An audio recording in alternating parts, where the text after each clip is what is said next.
coaster. Oh, roller coaster.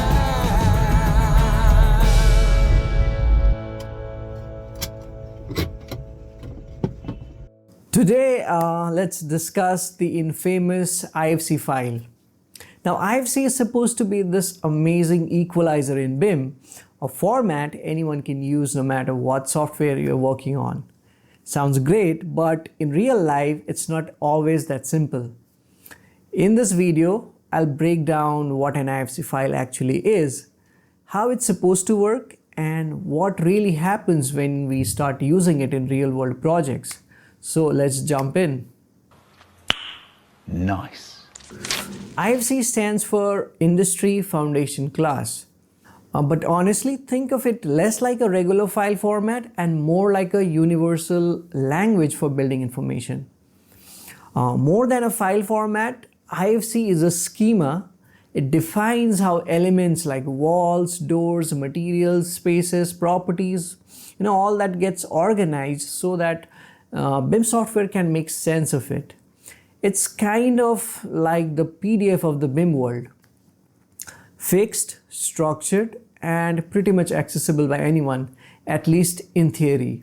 Now, inside an IFC, it's not just 3D geometry floating around. You may get smart objects like walls, slabs, doors, and so on. Plus you get properties like fire rating, materials, classification, and so on. Versions do matter when it comes to IFC. IFC 2x3 is still the most common out there, but IFC 4.3 are picking up, especially for more complex data mapping. And yeah, IFC 5 is in the pipeline, and we'll see what it has to offer. So in theory, IFC is supposed to make collaboration easy, but in practice, it can get very messy. First, interoperability. Export from Revit, import to ArchiCAD, and everything goes upside down. Your beautiful parametric walls are now just dumb gray blocks. Sometimes things disappear entirely. Your data is gone, geometry gets distorted. It is a complete chaos. And then there's file size, If your IFC is over 300 MB, good luck opening that easily. Now, let me tell you about my personal IFC horror story. So on one project, due to some unexpected issues, we had to downgrade from Revit 23 to Revit 2022. And yeah, as of now, Revit still doesn't let you save the Revit file to an earlier version. It's super frustrating. We have a problem. We have a problem. Ladies and gentlemen, we have problems. We decided to export the model to IFC, then re-import into Revit 2022. Everything seemed sorted. At first glance, the building looked okay, walls, floors, doors, all there. But when we started working inside the model, it was a complete chaos. All the intelligence was gone, parametric data, constraint, family behavior, all wiped out. Walls are just dumb solids. Doors and windows, lost its properties. Schedules are broken. And here's the thing, this disaster happened even within the same software environment, which is Revit to Revit using IFC. If things can go wrong, even in a same software environment, imagine how much worse it can get between different software platforms. So in my opinion, IFC is fine if someone just wants to explore the model, view it, maybe, dissect a bit, or do some basic visualization. But if your intention is to have an editable, smart parametric model, then IFC does not work. So irrespective of all the complaints and ranting, I would like to share some of the best practices when dealing with IFC.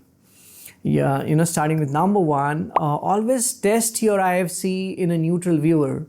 So before sending your IFC to a client or a consultant, open it in a neutral viewer like BIM Vision or Solibri. Why? Because what looks fine in your native software may look completely broken in another software. So this step helps you catching the missing elements, geometry issues, or data loss. Number 2, coordinate IFC expectations early on before exporting. Be very clear about what is the objective, what is the LOD requirement, which IFC version, if it's whether if it's 2x3, whether if it's 4, naming conventions and classification codes. Misalignment here is where most IFC failure starts. Number 3, don't use default export settings. You need to customize your export settings as per the need and requirement of the project. Number 4, use clean, consistent modeling practices. Strictly follow the BP standards, use proper categories and types. Otherwise, bad modeling is equals to bad IFC. As simple as that. Alright, before we wrap up, I want to share something I've been thinking about. So right now, BIM really feels centralized.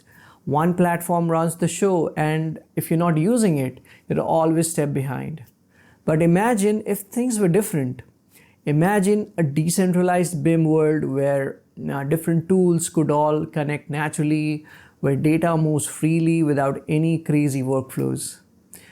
Just real collaboration where every tool and every professional can plug into the ecosystem easily. Now maybe that's a little bit dreamy, maybe I'm expecting too much, but honestly, I would love to see that happening. And yeah, only time will tell. So alright, that's IFC for you, the good, the bad, and the messy. If this video made things a little clearer or reminded you of your own IFC horror stories, drop a like, maybe share a comment. I would love to hear it. So on that note, we've come to the end of the video. I thank you so much for your time.